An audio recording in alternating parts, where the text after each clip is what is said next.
ஸ்ரீனிவாச பெருமாள் கோயிலில் திருவிளக்கு பூஜை. திண்டிவனம் கிடங்கல் 2 அமைந்துள்ள மிகவும் பழமை வாய்ந்த பெருமாள் கோவிலில் திருவிளக்கு பூஜை நடைபெற்றது. திண்டிவனம் கிடங்கல் 2 பகுதியில் பல நூற்றாண்டுகள் பழமையான பத்மாவதி தாயார் சமதே ஸ்ரீனிவாச பெருமாள் கோவில் அமைந்துள்ளது. இக்கோவிலில் எழுந்தருளியிருக்கும் பெருமாள் சுயம்பாவாக தோன்றியவர். மேலும் உற்சவர் வேறு எங்கும் காண முடியாதபடி 6 திருக்கரங்களோடு சங்கு, சக்கரம், வில், கெதை, வாள் என்று பஞ்ச ஆயுதங்களை தாங்கியும் காட்சியளிக்கிறார்.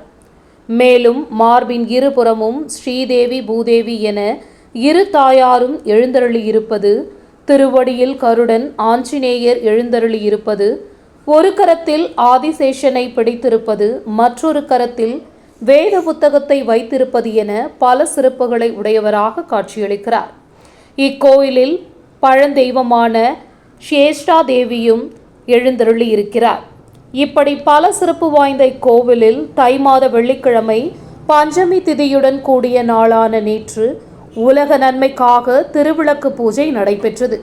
இதில் 100க்கும் அதிகமான சுமங்கலி பெண்கள் கலந்து கொண்டு விளக்கேற்றி வழிபாடு செய்தனர். இந்நிகழ்ச்சியை ஸ்ரீனிவாச பெருமாள் திருக்கோயிலில் ஆலய நிர்வாகிகள் சிறப்பாக செய்திருந்தனர்.